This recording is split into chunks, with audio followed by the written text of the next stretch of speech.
कहानी की शुरुआत होती है एक छोटे से टाउन से, जहां बॉयड नाम का एक शेरिफ हाथ में घंटी लिए हर घर के बाहर जा रहा है। वो चिल्ला चिल्ला कर सबको एक ही बात बोलता है, सूरज ढलने वाला है, अपने घरों के अंदर जाओ और दरवाजे लॉक कर लो, क्योंकि इस जगह की रातें सुकून वाली नहीं है, बल्कि रूह कपा देने वाली चीखों वाली है। यहीं हमें एक माँ और उसकी छोटी बच्ची दिखाई देती है, जो कि बाहर खड़े अपने पति का इंतजार कर रही हैं। अंधेरा गहरा हो चुका है, पर वो घर नहीं लौटा। मजबूरी में उन्हें घर के दरवाजे बंद करने पड़ते हैं। तभी उस बच्ची को एक आवाज आती है। खिड़की के बाहर एक मासूम सी दिखने वाली बूढ़ी औरत खड़ी है। वो उस छोटी बच्ची से मीठी आवाज में कहती है, बेटा क्या तुम अपनी दादी के लिए खिड़की खोलोगी? मासूम बच्ची अपनी माँ के रोकने से पहले ही खिड़की खोल देती है, और फिर जो हुआ वो बहुत डरावना है। अगली सुबह जब उस बच्ची का पिता घर लौटता है तो उसे घर के बाहर भीड़ मिलती है। बॉयड उसे अंदर ले जाता है, और जो वो देखता है उसके बाद अब उसकी दुनिया उजड़ चुकी थी। उसकी पत्नी और बच्ची का वो हाल हुआ था जिसे देख पत्थर दिल भी रो पड़े। शेरिफ बॉयड गुस्से और दुख में चिल्लाता है, कितनी बार समझाना पड़ेगा? इस जगह पर रात का मतलब सिर्फ मौत है। यहाँ के नियम नहीं माने तो अंजाम यही होगा। अब सीन कट होता है और हम मिलते हैं मैथ्यूज फैमिली से। जिम, उसकी पत्नी टेबिथा और उनके दो बच्चे जूली और एथन अपनी आरवी वैन में मजे से सफर कर रहे हैं। तभी रास्ते के बीचों बीच उन्हें एक विशालकाय पेड़ गिरा हुआ मिलता है। ऊपर आसमान में कौवों का झुंड मंडरा रहा है, मानो कोई बुरा संकेत दे रहा हो। वो रास्ता बदलकर आगे बढ़ते हैं, लेकिन कुछ ही देर में वो उसी अजीब से टाउन में पहुंच जाते हैं। जिम को लगता है वो रास्ता भटक गए हैं। जिम शेरिफ बॉयड से रास्ता पूछता है और ये इस शहर से बाहर निकलने की कोशिश करते हैं। लेकिन कहानी में ट्विस्ट तब आता है जब वो जितनी बार बाहर जाने की कोशिश करते हैं, उतनी ही बार उनकी गाड़ी घूम फिरकर उसी टाउन के अंदर आ खड़ी हो जाती है। टेबिथा घबरा जाती है, जिम हम फिर से वहीं आ गए। डर और हड़बड़ाहट में जिम तेज गाड़ी चलाता है, और तभी सामने से आ रही एक दूसरी कार से उनका जोरदार एक्सीडेंट हो जाता है। एक्सीडेंट इतना बुरा था कि छोटे बच्चे एथन का पैर वैन के अंदर बुरी तरह फंस जाता है। दूसरी कार से एक लड़का बाहर निकलता है जो सदमे में है। वो लड़खड़ाते हुए टाउन में आता है। शेरिफ बॉयड उसे ट्रीटमेंट के लिए भेजता है और खुद मैथ्यूज फैमिली की मदद करने निकल जाता है। उसे पता है कि सूरज डूबने वाला है और अगर ये लोग खुले में रहे तो कोई नहीं बचेगा। यहाँ पर एक और लड़का है जो कि उसी कार में बैठा था। उसका नाम जेड होता है। बॉयड तुरंत जेड और मैथ्यूज फैमिली की महिलाओं टेबिथा और जूली को टाउन के सुरक्षित कॉलोनी हाउस की तरफ भेज देता है। लेकिन एथन का पैर फंसा होने के कारण बॉयड और जिम को उसी आरवी वैन में रुकना पड़ता है। बॉयड अपनी जेब से पत्थर का बना एक अजीब सा ताबीज निकालता है और उसे वैन के दरवाजे पर लटका देता है। वो कहता है, चाहे कुछ भी हो जाए, रात भर ये दरवाजा मत खोलना। वो बाहर घूम रहे हैं और वो इंसानों जैसे ही दिखते हैं इधर। टेबिथा और जूली भागते हुए कॉलोनी हाउस पहुंचते हैं। अंधेरा होते ही जंगल से सफेद कपड़ों में मुस्कुराते हुए कुछ लोग बाहर निकलते हैं। वो चिल्लाते नहीं, वो भागते नहीं, वो बस धीरे धीरे इंसानों की तरफ बढ़ते हैं, एक डरावनी मुस्कान के साथ। रात का घना अंधेरा वैन को चारों तरफ से घेर चुका है। अंदर जिम, शेरिफ बॉयड और एक लड़की क्रिस्टी, जो टाउन की मेडिकल हेल्पर है, सांसें रोक कर बैठे हैं। छोटा एथन काफी दर्द में है। उसका पैर लोहे के बीच बुरी तरह फंसा है, लेकिन बॉयड उसे चुप रहने का इशारा करता है। तभी वैन की बॉडी पर उंगलियों के फिसलने की आवाज आती है, जैसे कोई धीरे धीरे वैन का दरवाजा खोलने की कोशिश कर रहा हो। जिम अपनी गन निकालता है, लेकिन बॉयड उसका हाथ पकड़ लेता है। बॉयड की आंखों में वो पुराना खौफ है। वो फुसफुसाता है, ये तुम्हारी गोलियों से नहीं मरेंगे जिम। अगर तुमने आज खिड़की का शीशा भी खोला तो सुबह हम में से कोई जिंदा नहीं बचेगा। बाहर से एक औरत की आवाज आती है, जो कि बहुत ही शांत और मधुर है। क्या कोई अंदर है? हमें मदद चाहिए, हम बहुत ठंड में हैं। जिम को लगता है कि शायद कोई इंसान बाहर फंसा है, लेकिन क्रिस्टी उसे रोक देती है। ये वही राक्षस हैं जो अपना रूप बदल सकते हैं और इंसानों जैसी आवाज भी निकाल सकते हैं। इधर टेबिथा और उसकी बेटी जूली को कॉलोनी हाउस में है। ये टाउन के बीचों बीच एक बड़ी हवेली जैसा है, जहाँ लोग एक साथ रहते हैं। यहाँ की लीडर है डोना। डोना टेबिथा को एक कड़वा सच बताती है, यहाँ दो रास्ते हैं, या तो टाउन में रहो और उनके नियमों से चलो, या यहाँ हमारे साथ आजादी से रहो। लेकिन याद रखना, यहाँ गलती की सजा सिर्फ मौत है। जूली खिड़की के पास खड़ी होकर बाहर की खामोशी को महसूस करने की कोशिश करती है। तभी उसे अंधेरे में कई सफेद आकृतियां नजर आती हैं। वो लोग कोई राक्षस नहीं लग रहे थे, बल्कि पुराने जमाने के कपड़े पहने हुए आम इंसान लग रहे थे, जो बस खड़े होकर घर की तरफ देख रहे थे और मुस्कुरा रहे थे। वो डरावनी मुस्कान जूली के जहन में बैठ जाती है। उसी रात एक लड़की जेड के दोस्त को मार देती है। उसने ऐसा क्यों किया ये हमें आगे पता चलेगा। एक्सीडेंट वाली कार का मालिक यानी जेड अब होश में आ चुका है। वो एक अमीर सॉफ्टवेयर इंजीनियर है, जिसे लगता है कि उसकी कामयाबी ही उसकी सबसे बड़ी ताकत है। जब उसे एक क्लिनिक में होश आता है तो उसे लगता है कि उसके दोस्तों ने उसे किसी हाई टेक एस्केप रूम में डाल दिया है। वो बाहर भागता है और चिल्लाता है, चलो अब मजाक बंद करो, कैमरा कहाँ है? मैं बहुत महंगा आदमी हूँ, मेरा वक्त बर्बाद मत करो। करो। टाउन के लोग उसे ऐसे देख रहे थे जैसे वो कोई पागल हो। बॉयड का बेटा एलिस उसे समझाने की कोशिश करता है, लेकिन जेड किसी की नहीं सुनता। जैसे ही सूरज की पहली किरण गिरती है, वैन के बाहर मौजूद वो मुस्कुराते चेहरे गायब हो जाते हैं। टाउन के लोग दौड़कर वैन के पास पहुंचते हैं और कड़ी मशक्कत के बाद एथन को बाहर निकाला जाता है। जिम और टेबिथा जब एक दूसरे से मिलते हैं तो उनकी आंखों में थोड़ी राहत आ जाती है, पर एक गहरा डर भी था। एथन होश में आते ही एक अजीब बात कहता है, वो लड़का, उसने कहा था कि अब खेल शुरू हो गया है। बॉयड चौंक जाता है क्योंकि एथन जिस सफेद कपड़ों वाले लड़के की बात कर रहा है उसे यहाँ सालों से किसी ने नहीं देखा, सिवाय उन लोगों के जो मरने वाले होते हैं। हमें बॉयड की जिंदगी की एक झलक मिलती है। वो टाउन के चर्च में जाकर बैठता है,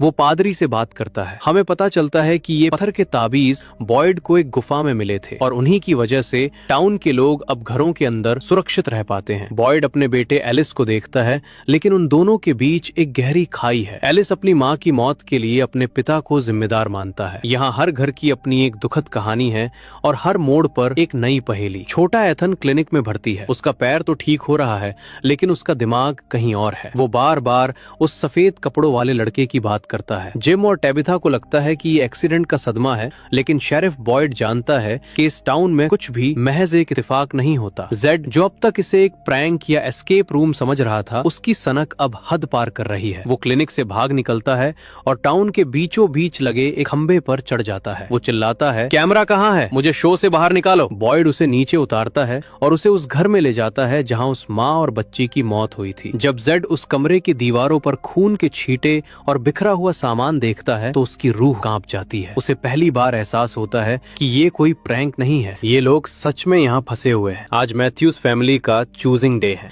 जब भी कोई नया परिवार यहाँ आता है, उन्हें चुनना पड़ता है कि वो कहाँ रहेंगे। टाउन, जहाँ शेरिफ बॉयड के सख्त नियम चलते हैं और हर कोई अपने अलग घर में रहता है। कॉलोनी हाउस, जहाँ डोना का राज है, सब मिलजुल कर एक कम्युनिटी की तरह रहते हैं और आजादी का जश्न मनाते हैं। जिम और टेबिथा के बीच बहस छिड़ जाती है। जिम को लगता है कि टाउन सुरक्षित है, जबकि टेबिथा को लगता है कि कॉलोनी हाउस में उनके बच्चों को अकेलापन महसूस नहीं होगा। अब कहानी जाती है सारा पर। सारा को अजीबोगरीब आवाजें सुनाई देती हैं। वो आवाजें उसे डराती हैं, उसे उकसाती हैं। उसे वो आवाजें आदेश देती हैं कि अगर उसे यहाँ से बाहर निकलना है तो उसे न्यू कमर्स को खत्म करना होगा। इसीलिए सारा ने जेड के दोस्त को मार था। इन्हीं आवाजों ने उसे उकसाया था। यहीं से पता चलता है कि ये जगह सिर्फ बाहर से हमला नहीं करती, ये आपके दिमाग के अंदर घुसकर आपको पागल कर देती है। टाउन के चौक पर सब इकट्ठा होते हैं। चूजिंग डे के हिसाब से जिम और टेबिथा अपना फैसला सुनाते हैं। जिम टाउन में रहने का फैसला करता है, लेकिन उनकी बेटी जूली, जो अपनी माँ से नाराज है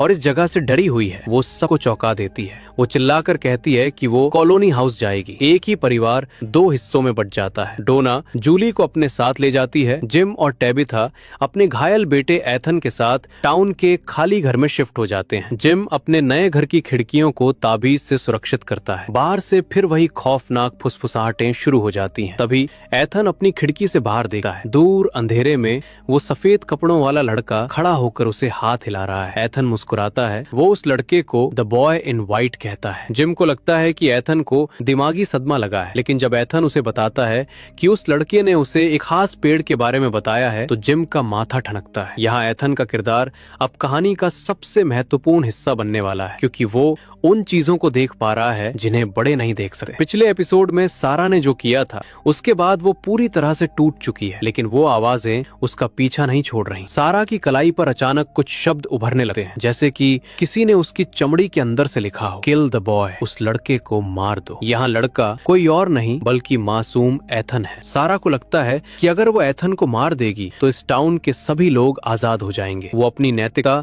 और उन डरावनी आवाजों के बीच बुरी तरह फंसी हुई है। शेरिफ बॉयड और जिम टाउन के बाहर के जंगलों की छानबीन करने निकलते हैं। बॉयड जिम को एक बहुत ही अजीब पेड़ के पास ले जाता है। ये कोई मामूली पेड़ नहीं है, इसे फारावे ट्री कहा जाता है। बॉयड एक पत्थर उठाता है और उस पेड़ के खोखले तने के अंदर फेंकता है। कुछ ही सेकंड बाद वो पत्थर कहीं और से गिरता है। बॉयड समझाता है कि ये पेड़ एक तरह के पोर्टल है। अगर आप इनके अंदर जाते हैं तो आप टाउन के किसी भी रैंडम हिस्से में निकल सकते हैं, लेकिन ये खतरनाक भी है क्योंकि आप किसी बंद कोठरी में या किसी पेड़ की ऊंची टहनी पर भी निकल सकते हैं। इधर जेड अब भी अपनी पुरानी जिंदगी और इस नई नरक जैसी जगह के बीच तालमेल बिठाने की कोशिश कर रहा है। उसे पता चलता है कि उसका सबसे अच्छा दोस्त जो उसके साथ गाड़ी में था अब इस दुनिया में नहीं रहा। जेड का घमंड अब पूरी तरह टूट चुका है। वो टाउन के मैकेनिक वैज्ञानिक और बाकी लोगों से इस जगह के टेक्निकल पहलुओं के बारे में सवाल पूछने लगता है। उसे एक पुरानी फोटो मिलती है जिसमें एक आदमी वही ताबीज पहने खड़ा है, जिससे जेड को यकीन हो जाता है कि इस जगह का इतिहास बहुत पुराना है। इधर जूली कॉलोनी हाउस के माहौल में ढलने की कोशिश कर रही है। उसे वहाँ का लड़का एलिस काफी पसंद आता है। एलिस उसे एक पुरानी झील के पास ले जाता है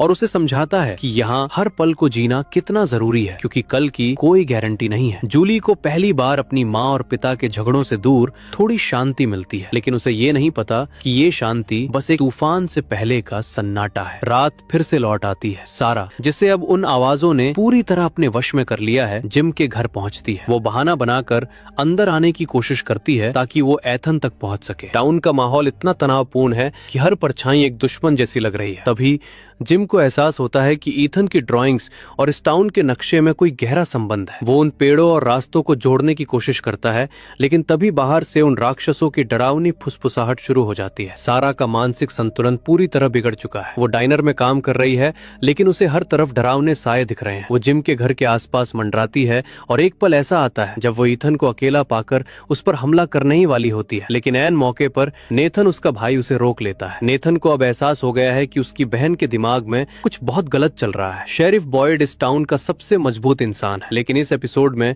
हमें उसकी कमजोरी पता चलती है। बॉयड के हाथ कांप रहे हैं, उसे पार्किंसंस नामक बीमारी के लक्षण महसूस हो रहे हैं। वो डर रहा है कि अगर वो कमजोर पड़ गया तो इस टाउन को इन राक्षसों से कौन बचाएगा। बॉयड को पता है कि उसका समय कम है, इसलिए वो जंगल के और अंदर जाने का फैसला करता है ताकि मौत से पहले बाहर निकलने का कोई रास्ता ढूंढ सके। इधर जेड को यहाँ रह रहकर एक अजीब सा सिंबल दिखाई दे रहा है, 3 पेड़ों जैसी दिखने वाली रेखाएं। वो इस निशान को लेकर पागल हो रहा है। उसे मरे हुए लोगों के हेलुसिनेशंस हो रहे हैं। उसे एक मरा हुआ सैनिक दिखता है जो उसे डराता नहीं बल्कि कुछ बताने की कोशिश करता है। जेड को अब समझ आ गया है कि ये जगह सिर्फ एक जेल नहीं है, बल्कि ये एक पहेली है जिसे सुलझाना ही होगा। छोटा ईथन अब चलने फिरने लगा है। वो जिम और टेबिथा को बताता है कि उसने उस सफेद कपड़े वाले लड़के को फिर से देखा है। जिम, जो पहले इसे वहम मान रहा था, अब ईथन की बातों को गंभीरता से लेने लगता है। ईथन कहता है कि वो लड़का उसे द लेक ऑफ टीयर्स की तरफ ले जाना चाहता है। इधर सारा और नेथन के बीच हाथापाई होती है। नेथन सारा को रोकना चाहता है ताकि वो किसी और को नुकसान न पहुंचाए, लेकिन इसी छीना झपटी में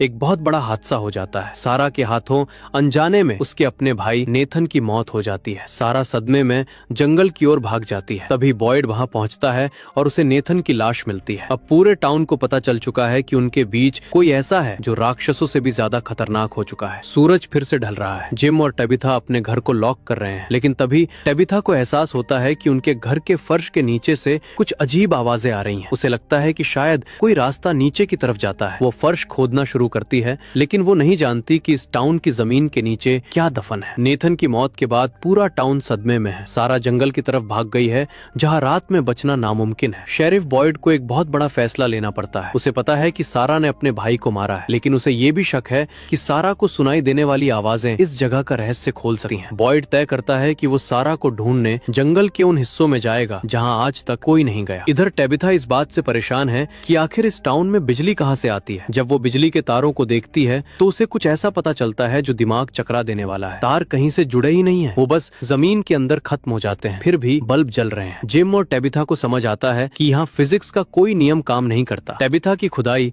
उसे एक गहरी सुरंग की तरफ ले जा रही है और उसे डर है कि शायद ये राक्षस दिन में यही नीचे छिपे रहते हैं। जेड और जिम पहली बार एक साथ आते हैं। जेड को वो अजीब सिंबल चैन से जीने नहीं दे रहा। वो जिम को बताता है कि अगर वो एक रेडियो टावर बना सके तो शायद वो बाहर की दुनिया से संपर्क कर पाएंगे। जिम, जो एक इंजीनियर है, इस आइडिया पर काम करने को राजी हो जाता है। ये पहली बार है जब टाउन के लोगों में बचने की एक ठोस उम्मीद जगती है, लेकिन क्या ये जगह उन्हें इतनी आसानी से सिग्नल भेजने देगी? खैर, अब हमें फादर खत्री के बारे में एक चौंकाने वाला सच पता चलता है। उनके पास एक बैग है जिसमें एक खून से लथपथ चॉकलेट का डिब्बा है। वो बॉयड को बताते हैं कि वो इस टाउन में कैसे आए और उनके आने से पहले उन्होंने क्या किया था। फादर खत्री को लगता है कि ये टाउन भगवान की दी हुई कोई सजा है या शायद कोई इम्तिहान। वो बॉयड को सारा को बचाने के लिए कहते हैं, क्योंकि उन्हें लगता है कि सारा भगवान का कोई जरिया हो सकती है। कॉलोनी हाउस में जूली और फातिमा के बीच दोस्ती गहरी हो रही है, लेकिन यहाँ का माहौल भी अब बदलने लगा है। लोगों के बीच सस्पेंस बढ़ रहा है कि क्या उन्हें सच में यहाँ से निकलने की कोशिश करनी चाहिए या बस सुरक्षित रहना चाहिए। जेड वहाँ जाकर सबको अपने रेडियो प्लान के बारे में बताता है, जिससे लोगों में डर और उम्मीद दोनों बढ़ जाती है। रात होते ही बॉयड को जंगल में सारा मिल जाती है। वो मरी नहीं है, लेकिन उसकी हालत बहुत खराब है। वो डरी हुई है और बॉयड को बताती है कि वो आवाज आवाजें अब और भी ज्यादा साफ सुनाई दे रही हैं। तभी उन्हें झाड़ियों में कुछ हिलता हुआ दिखता है। इस बार वो राक्षस नहीं है बल्कि कुछ और है, कुछ ऐसा जो उन राक्षसों से भी ज्यादा पुराना और खौफनाक लग रहा है। इधर जिम और जेड अब पूरी तरह से अपने रेडियो टावर वाले प्लान में जुट गए हैं। जिम को एहसास होता है कि अगर वो कॉलोनी हाउस की छत पर एक बड़ा एंटीना लगा सके तो शायद उन्हें कोई सिग्नल मिल जाए। टाउन के लोग अपना सामान, तांबे के तार और बिजली के पुर्जे इकट्ठा करने लगते हैं। पहली बार इस मुर्दा टाउन में एक नई उम्मीद दिख रही है, लेकिन जेड को अब भी वो डरावने साए दिख रहे हैं जो उसे चेतावनी दे रहे हैं कि कुछ चीजें दफन ही अच्छी होती हैं। उनसे ज्यादा छेड़छाड़ का अंजाम बहुत खतरनाक हो सकता है। शेरिफ बॉयड अब जंगल के उस हिस्से में है जहां आज तक कोई नहीं पहुंचा। उसके साथ सारा है जिसे टाउन के लोग कातिल मानते हैं। सारा बॉयड को बताती है कि ये आवाजें उसे डरा नहीं रही हैं बल्कि उसे रास्ता दिखा रही हैं। अचानक जंगल के बीचों बीच उन्हें सैकड़ों जूते जमीन पर बिखरे हुए मिलते हैं। ये उन लोगों के जूते हैं जो यहाँ सालों पहले आए और कभी वापस नहीं गए। तभी सारा को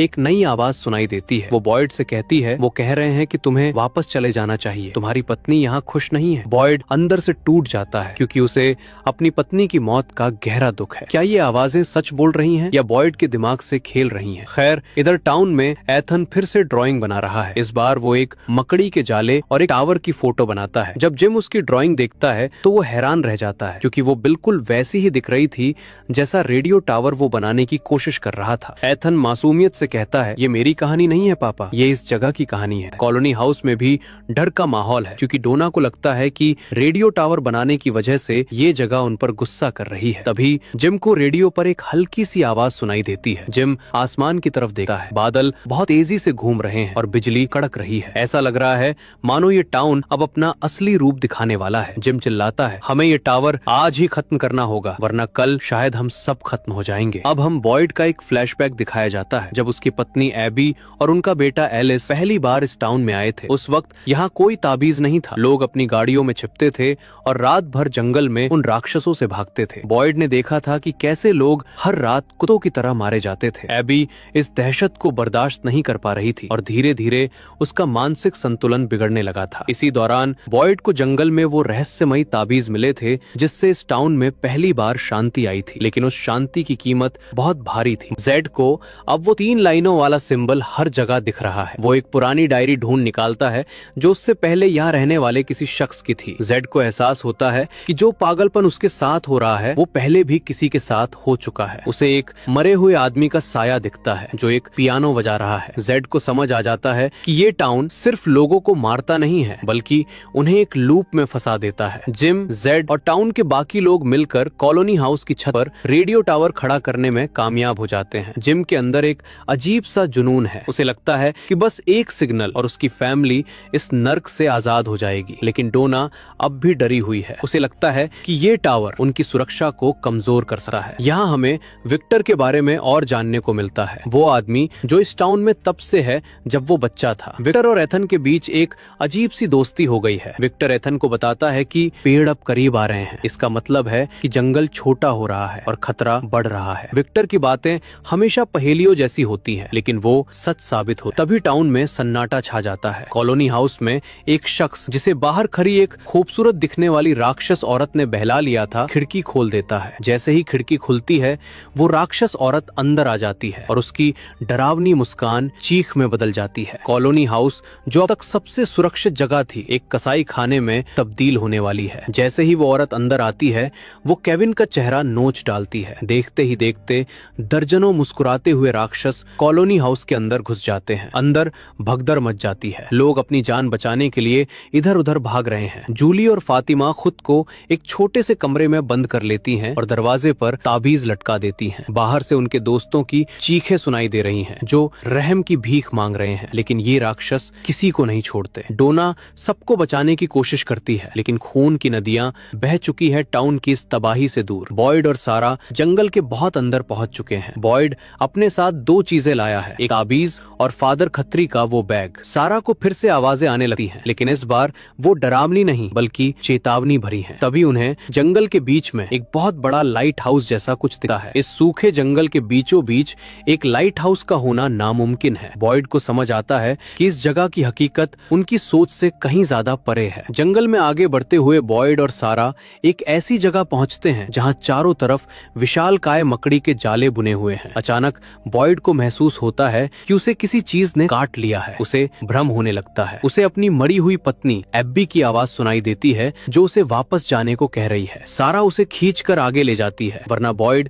वहीं अपना दम तोड़ देता। टाउन में जिम, जेड और बाकी बचे हुए लोग रेडियो टावर को चालू करने की आखिरी कोशिश करते हैं। आसमान में काला घना कोहरा छा गया है और मौसम बहुत हिंसक हो चुका है। जिम पागलों की तरह सिग्नल ढूंढ रहा है। तभी अचानक रेडियो से एक आवाज आती है, हेलो, क्या कोई वहाँ है? जिम की खुशी का ठिकाना नहीं रहता। वो चिल्लाता है, हाँ, मेरा नाम जिम मैथ्यूज है, हम यहाँ फंसे हुए हैं। रेडियो की दूसरी तरफ से एक ठंडी और शांत आवाज आती है। वो आवाज कहती है, जिम, तुम्हारी पत्नी को नीचे फर्श में खुदाई नहीं करनी चाहिए थी। जिम के पैरों तले जमीन खिसक जाती है। इसका मतलब है कि कोई उन्हें देख रहा है, कोई उनकी हर हरकत पर नजर रख रहा है। ये कोई साधारण टाउन नहीं, बल्कि किसी का एक्सपेरिमेंट या कोई क्रूर खेल है। इधर घर में टेबिथा ने फर्श के नीचे इतना गहरा छेद कर दिया है कि वो एक गुफा में गिर जाती है। जब वो वहाँ टॉर्च जलाती है तो उसे वो चीज दिखती है जो इस टाउन का सबसे बड़ा राज है। वो उन राक्षसों का घर है। वो सब वहाँ सो रहे। तभी अंधेरे में उसे विक्टर मिलता है। विक्टर उसे चुप रहने का इशारा करता है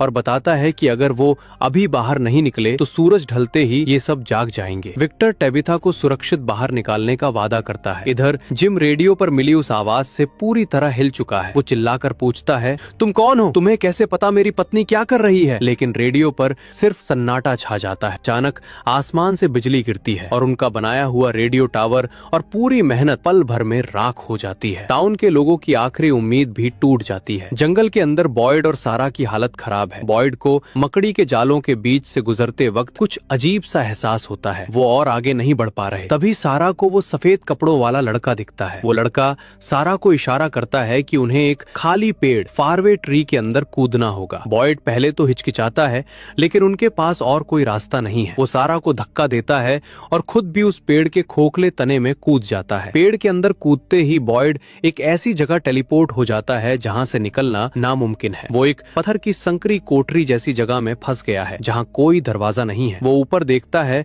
जहां से बहुत थोड़ी सी रोशनी आ रही है। तभी अंधेरे से एक कमजोर सी आवाज आती है, कौन है वहाँ? इधर टाउन में रात का अंधेरा फिर से छाने वाला है। जिम, डोना और बाकी लोग मलबे के पास खड़े हार मान चुके हैं। तभी अचानक दूर से हेडलाइट्स की रोशनी चमकती है और एक बड़ी बस टाउन की तरफ आती हुई दिखाई देती है। टाउन के लोग दंग रह जाते हैं। उन्हें लगता है कि अब और भी मासूम लोग इस नर्क में फंसने वाले हैं। सीजन के एंड में हमें दिखाया जाता है कि बस के रुकते ही एक शख्स बाहर देखने वाला है और इसी सीन के साथ इस कहानी